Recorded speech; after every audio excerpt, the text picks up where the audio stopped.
ভাইয়া মাত্র চেষ্টা করে মোবাইলটা লাগিয়ে নিয়ে এসেছি, চেক করে ডিসপ্লে এখন আসতেছে না, কালো হয়ে গেছে। দেখে কতক্ষণ আগে লাগাইছো? এই 10-15 মিনিট। তো মাত্র এসে দেখতে পাচ্ছেন অন্যখান থেকে এই ডিসপ্লেটা লাগিয়ে আনছে, আর আনতে আনতে পথে এই ডিসপ্লেটা কালো হয়ে গেছে। তো ডিসপ্লে লাগানোর সঙ্গে সঙ্গে বা 1 ঘন্টা পরে 2 ঘন্টা পরে কালো হয়ে যাওয়ার মূল কারণ হচ্ছে ডিসপ্লে লাগানোর সময় নিচ দিয়ে বেশি পরিমাণ আঠা দেওয়া।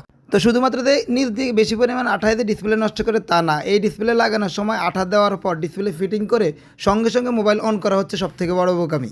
তো এর কারণ হচ্ছে ডিসপ্লের নিচ দিয়ে ডিসপ্লে কানেকশন থাকে, র্যাবনের গোড়ায় এই আঠা লিক করে যায়, আর এর ফলে ডিসপ্লের গ্রাফিক্স লাইন অথবা লাইটিং লাইন মিস হয়ে যায়, এইতে ডিসপ্লে কালো হয়ে যায়। তো আমি যে কাজটা করি, ডিসপ্লের আঠা দেওয়ার পর 1 থেকে 1.5 মিনিট পরে ডিসপ্লে ফিটিং করি, আর 1 থেকে 2 ঘন্টা পর মোবাইল অন করি। যদি সঙ্গে সঙ্গে অন করতে হয় তাহলে কাস্টমারকে আগে বলে নিয়ে আপনি রিস্কে নেবেন। তো ফাইনালি একটা টিপস, যদি কখনো এই ধরনের ডিসপ্লে কালো হয়ে যায় লাগানোর পরেই, তাহলে ওই সময়টা চাপাচাপি করবে না, 4 থেকে 5 ঘন্টা পর বোথ ভলিউম বাটন এবং পাওয়ার বাটন 1 থেকে 1.5 মিনিট চাপ দিয়ে ধরবেন, ইনশাল্লাহ খুব ভালো হলে ডিসপ্লে চালু হয়ে যাবে।